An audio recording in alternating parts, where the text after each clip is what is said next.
They say the stage is the place where stars are born. But I don't need to see stars, because I already carry one inside me. Her name is Evelyn, but I call her Nana. I was born without sight, and the world said that would limit me.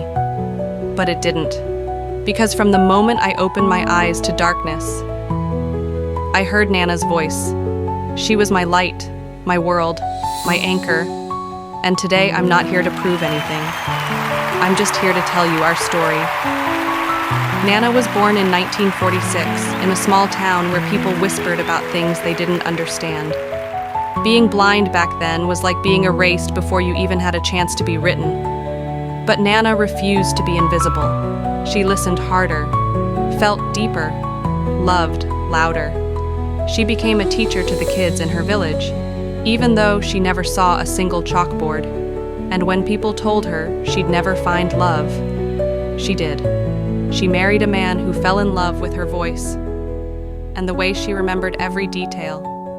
They had children, and she raised them with nothing but instinct, memory, and song. Then I came along. They handed me to her, wrapped in pink.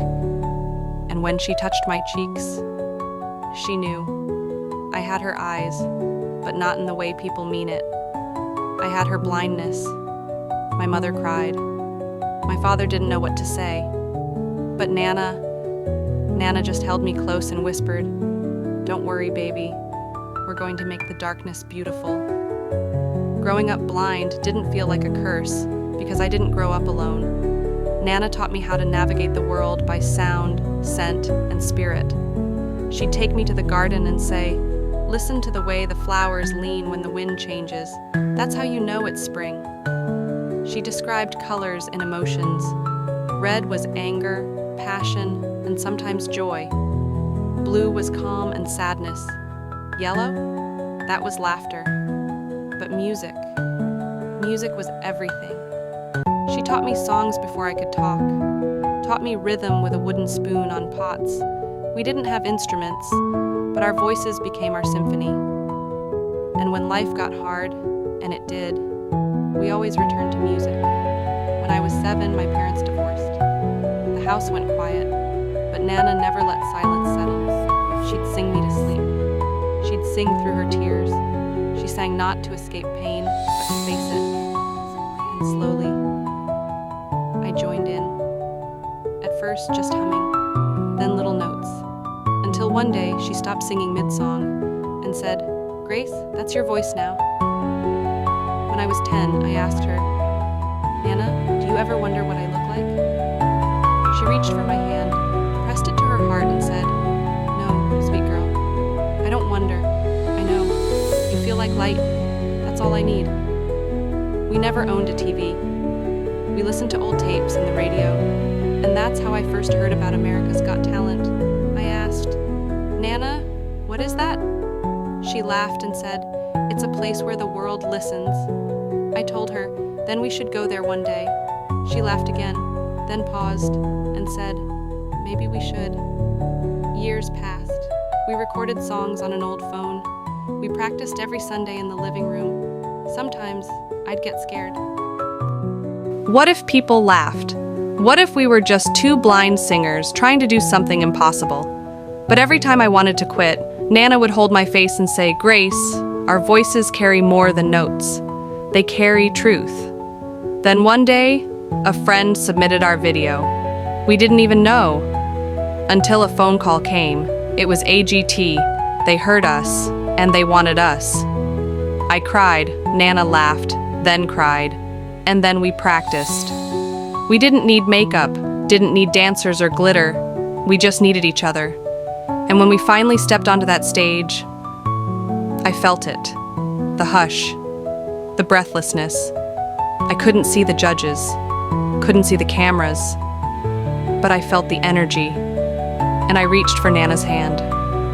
She squeezed mine, just like she did when I took my first steps, just like she did when Mama left, just like she always has.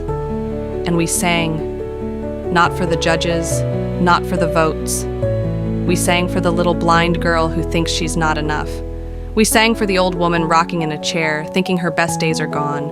We sang for anyone who's ever felt invisible. When we finished, there was silence. And then, tears, claps, a roar of love we could feel in our bones. One of the judges said, "I've never seen something so beautiful." And we smiled, because we knew he didn't need to see it. He felt it. Today, we still can't see, but we've never been more seen. If you're listening and you're lost, please remember, you don't need sight to shine. You don't need eyes to dream. You just need love and a voice and someone to believe in you. I had Nana, and now I hope you have us. Thank you.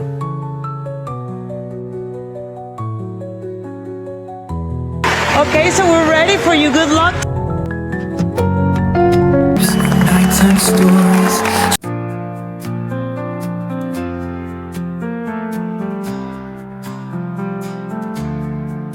I've gone with the night in my eyes, but your voice was my sunrise. You held my hand through a world I can't see, and somehow made it feel right for me. They said I'd be lost, they said I'd be small, but I've climbed every shadow, I've walked through it all. Now here we are, standing side by side, two hearts wide open, with nothing to hide. In the dark, we shine, with no need for a light to find the truth in every step we take, the love no blinders could ever break.